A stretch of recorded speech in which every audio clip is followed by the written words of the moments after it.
కూటమి ప్రభుత్వం టీచర్లను లీడర్లుగా భావిస్తోందని, కష్టపడి మంచి ఫలితాలు సాధించే ఉపాధ్యాయులకు ప్రత్యేక గుర్తింపిస్తామని మంత్రి లోకేష్ అన్నారు. ఇటీవల సింగపూర్ అధ్యయన యాత్రకు వెళ్లిన 37 మంది ఉత్తమ ఉపాధ్యాయులతో ఆయన సమావేశమయ్యారు.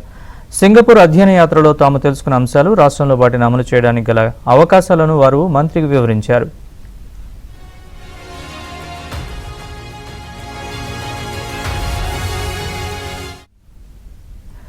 ఉపాధ్యాయులు సమాజంలో మార్పుకు నాయకత్వం వహించే లీడర్లని లోకేష్ అన్నారు.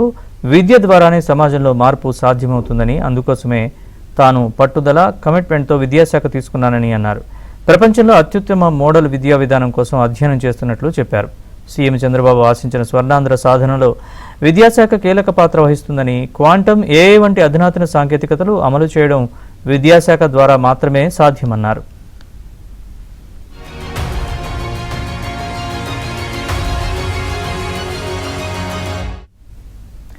దేశవ్యాప్తంగా ఏపీ విద్యా వ్యవస్థ గురించి చర్చ జరుగుతోందని, ఇప్పుడు ఇతర రాష్ట్రాలతోనే కాదు ఇతర దేశాలతో పోటీ పడాలని, ఉపాధ్యాయులకు తన మద్దతు ఎల్లప్పుడూ ఉంటుందని లోకేష్ చెప్పారు. ఎలాంటి పైరువేలకు తావు లేకుండా టీచర్ ట్రాన్స్ఫర్ యాక్ట్ తీసుకొచ్చి సీనియారిటీ ప్రాతిపదికన పారదర్శకంగా ప్రమోషన్ ఇచ్చామని తెలిపారు.